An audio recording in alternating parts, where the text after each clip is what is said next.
that their Tulsi Gabbard absolute has now. failure in conducting the most expecting the worst. basic He's responsibilities lawyered of, up. again, Clapper was, asking, "Oh, where hey, is this we've got a intelligence phone coming call from? What are the sources? What That's proof do top you have priority, so of let me these go ahead and- of this high confidence assessment?" Remember, John Brennan and James Clapper at the time assessed, and James blazing Comey, hell. with high confidence that Russia aspired to help Donald Trump win the election in 2016, when there was Stop no it, will credible you? intelligence that actually reported that.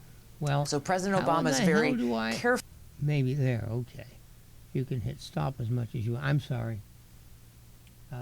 Okay, Beverly, is on the line. Let's find out what she has to say. Beverly, how you doing? Oh, it's Alan. Oh, hello. I'm sorry. It's Alan French. Yes. Well, I've been listening to you all morning, but suddenly there was over-talking where you were speaking clearly about a topic. Yeah. And this is just right now. And then there was this over-talking of some broadcast that was going at the same time, and that's occasionally happened. Yeah, I fixed it, and I thank you for. Oh, okay. I thank you for alerting me. When I bring up certain websites to get material, sometimes they have videos that automatically start up. I don't click on them; they just begin, and I was unaware of that. So thank you.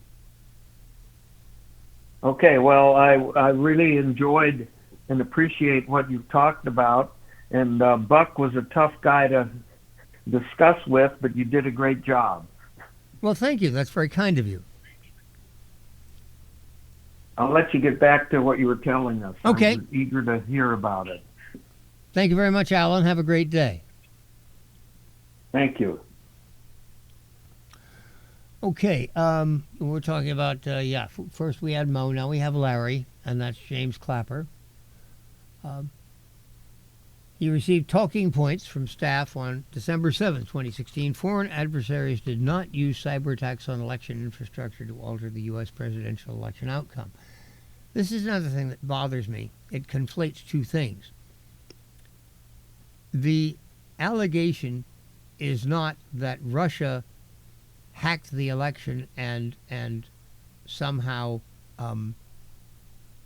threw votes from Hillary Clinton to Donald Trump, although I guess there were some people who believe that. The actual allegation is that Russia undertook by means of propaganda and disinformation to damage the Clinton campaign and promote the Trump campaign. And again, this is counterintuitive.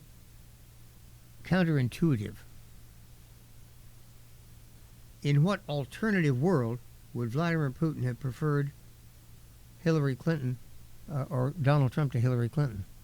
This is what none of them ever explain. They offer a lie that's not even remotely credible and then expect it to be accepted. And of course, once again, the problem is that the media, being who they are, since it was a story that went against Trump, they were perfectly happy to pick it up and distribute it, even if it didn't make any damn sense.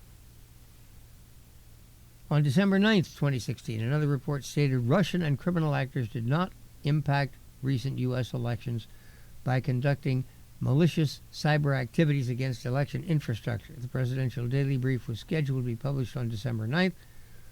Clapper's office stopped its publication based on new guidance. Clapper joined Obama with Brennan, Susan Rice, John Kerry, Loretta Lynch, Andrew McCabe, and others. In a meeting, a new assessment was ordered that would detail the tools that Moscow used and actions it took to influence the election. Brennan then reportedly handpicked the analysts who seemed to flip earlier assessments without any credible intelligence. You see, the Steele dossier and all those egregious accusations against Mr. Trump, those have nothing to do with hacking voting machines in Wayne County, Michigan, or Santa Cruz County, California, for that matter.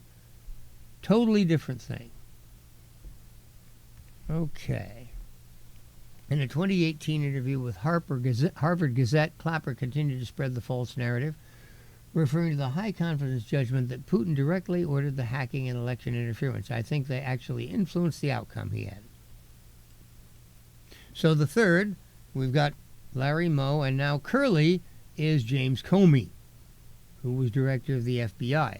Comey would use this contrived intelligence to green-light the investigations that overwhelmed Trump's first term. The FBI was aware early that the Steele dossier was an unreliable political hit job funded by the Clinton campaign. Moreover, CIA told the FBI that Trump associate Carter Page was a U.S. intelligence asset, not a Russian spy. FBI ignored such intelligence, violated protocols, and lied to a federal court to maintain the Russian investigation. I don't know if is it a criminal offense to defraud a FISA court judge, to present to him, you're trying to get a warrant for domestic surveillance. You have to get a warrant from a FISA court judge for that. You can't just go out and do it. It's an Eighth Amendment issue. So you have your officials, and they're presenting to the judge, and they present to the judge information which they guarantee under oath and on the basis of their positions in government, what we're telling you, Your Honor, is all true. And on the basis of this information, we want you to issue this warrant. So the judge issues the warrant. But the evidence, he did it on the basis of it's bogus. They lied to the FISA court judge. This is fraud at the very least. And frankly, I think it should rise to a higher level than that. In an interview with Brett Baier on Fox, Comey was asked about the lack of evidence of Russian collusion. Comey dismissed the question, saying collusion is not a word I'm familiar with. You're the director of the FBI and you're not familiar with the word collusion? Putting aside the lunacy of that statement, thank you, Comey then says the question is whether Americans were in cahoots with foreign intelligence activities. It appears cahoots is a word he is familiar with. He then denied knowing, in April 2018, that the Clinton campaign had funded the report. Comey routinely seems unfamiliar with terms or facts that contradict his investigating Trump, even years later. Comey repeatedly testified to a lack of memory on key decisions made in Russian investigation. However, documents show it was Comey who pushed back on a planned statement by Clapper stating it had not determined the dossier to be reliable. Well, Andrew McCabe's name also appears here. And Jonathan Turley, let's not forget, is not just your average commentator. This is a man who is a Georgetown University Law School professor. He is an exceptionally knowledgeable figure. And when he comes up with analysis as to why these people are in legal jeopardy, he should be taken seriously. I had an emailer send me a thing the other day and said, he evidently thought that I was calling for prosecution of former President Obama. I haven't done that. He would have immunity. For the same reason that Mr. Trump was able to claim immunity in some of the legal procedures that were tried against him last year. So there's no way Mr. Obama is ever going to wind up having to stand tall for any of this. But some of the people around him just might. Richard Nixon never spent a day in a courtroom, but Haldeman and Ehrlichman both did time in jail. Something to remember. There's a one piece on Real Clear Politics today that attracted my attention because the title of it is Brer Donald and the Epstein Files Briar Patch. Now, when I see references to Brer Donald, of course, this is Brer Rabbit and the Briar Patch. This is the fairy tales, the stories, not fairy tales, but the stories of Joel Chandler Harris, a great American storyteller. So great that they even at one point, they issued a stamp with his picture on it. Disney Studios actually did a motion picture that immortalized the stories of Joel Chandler Harris. It's called The Song of the South. Nowadays, you can't see it because it's been decided that it's politically unacceptable. In my view, nonsense. But nevertheless, I spot these references, and my ears prick up. Frank Maley of Real Clear Politics is writing on this, and he's asking the question, why would President Trump be continually denigrating the Epstein files and say, oh, there's nothing there, and calling it a hoax, etc., etc. Why would he do that? Well, the theory that Mr. Maley puts together here is that the president is attempting to pull a trick on his opponents here. So how would this work? I have a theory of my own based on decades of observing Donald Trump from afar. Acknowledgement of his uncanny ability, not just to avoid being tarnished, but to somehow make his accusers look like assholes. What if Trump knows with absolute certitude that he is guilty of no crime or significant ethical lapse in his association with Epstein? It's altogether possible. They ended their association long before Epstein ran into legal troubles. What if he knows as well, either through his friendship with Epstein years ago, or through official sources, that many of those who would be implicated in criminal behavior, if the full story were to come to light, are Democrats? Not just any Democrats, but some of his worst political enemies. Given that scenario, isn't it possible that we can build a logical explanation for why Trump is protesting so hard that the Epstein story is a hoax or a waste of time, even though his protests just make his enemies want the truth more and more and more?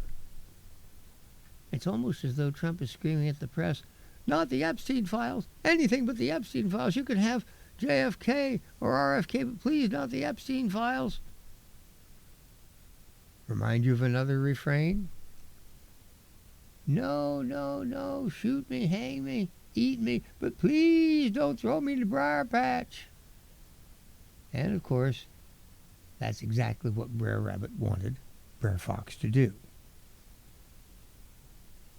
So, Frank Maley, congratulations to you. You succeeded in getting me to read your piece because you were bright enough to use this reference to Joel Chandler Harris, and it definitely brought my attention. Smart move on your part. How do you get Charles Freedman to read your op-ed?